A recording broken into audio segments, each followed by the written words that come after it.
आइए सुनते हैं डॉक्टर बी आर अम्बेडकर के बचपन की संघर्षपूर्ण कहानी। वीडियो को अंत तक जरूर देखिए।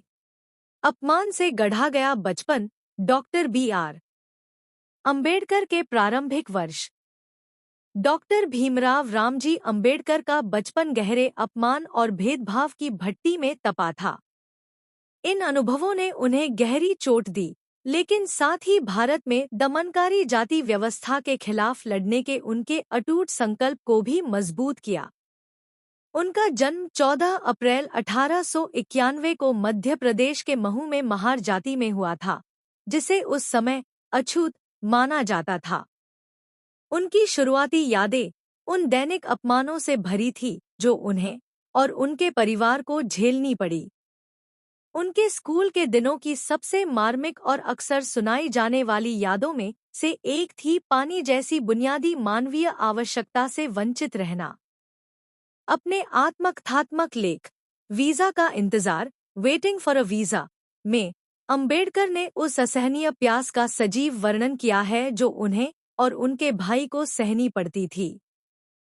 स्कूल में उन्हें उस पानी के नल या बर्तन को छूने की इजाजत नहीं थी जिससे उच्च जाति के बच्चे पानी पीते थे।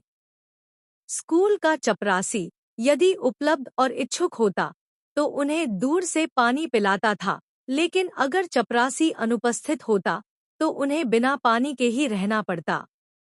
चपरासी नहीं तो पानी नहीं का यह दैनिक कष्ट उनके युवा मन में अस्पृश्यता की अमानवीयता का एक जलता हुआ प्रतीक बन गया। कक्षा का माहौल भी अलगाव से भरा था। अंबेडकर को एक जूट की बोरी पर बैठने के लिए मजबूर किया जाता था, जिसे उन्हें हर दिन स्कूल ले जाना और वापस लाना पड़ता था, क्योंकि स्कूल के सफाई कर्मचारी उसे छूते तक नहीं थे। उन्हें और अन्य अछूत बच्चों को बाकी छात्रों से अलग बिठाया जाता था, जो उनकी कथित अपवित्रता का निरंतर एहसास कराता था। एक विशेष रूप से दर्दनाक घटना तब हुई जब वे अपने पिता से मिलने के लिए गोरेगांव की यात्रा कर रहे थे। ट्रेन से उतरने के बाद वे बैलगाड़ी किराए पर नहीं ले सके क्योंकि कोई भी गाड़ीवान उन्हें ले जाकर प्रदूषित नहीं होना चाहता था। अंततः एक गाड़ीवान इस शर्त पर तैयार हुआ कि लड़के खुद गाड़ी चलाएंगे जबकि वह साथ साथ चलेगा। यह यात्रा और भी अपमानजनक हो गई क्योंकि उन्हें हर पड़ाव पर पानी देने से मना कर दिया गया। यहाँ तक कि एक साधारण बाल कटवाना भी उनके सामाजिक स्तर की याद दिलाता था। नाई उनके बाल काटने से मना कर देते थे, इसे एक अपवित्र कार्य मानते हुए।